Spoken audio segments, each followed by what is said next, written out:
Salutare tuturor! Deschideți capota!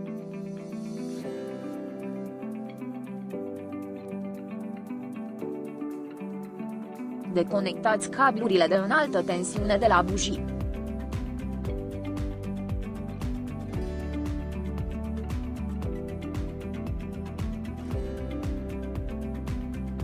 Folosiți o capăt cheie tubulară număr 16, scoateți bujiile cu o cheie pentru buji și puneți-le pe o suprafață de lucru în funcție de ordinea lor de instalare în interiorul motorului.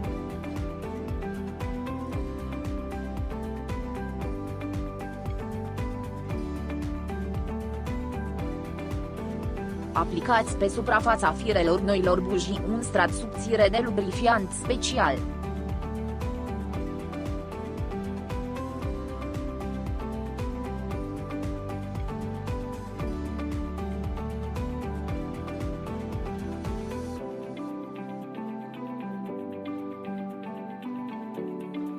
Folosiți o capăt cheie tubulară număr 16, înșurubați noile bujii și strângeți-le.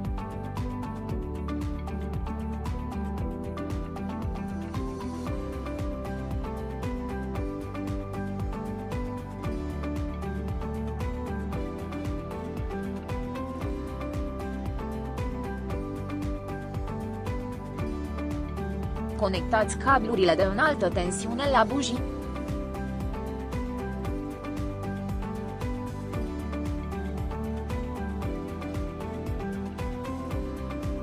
Vă mulțumim că ați vizionat tutorialul nostru.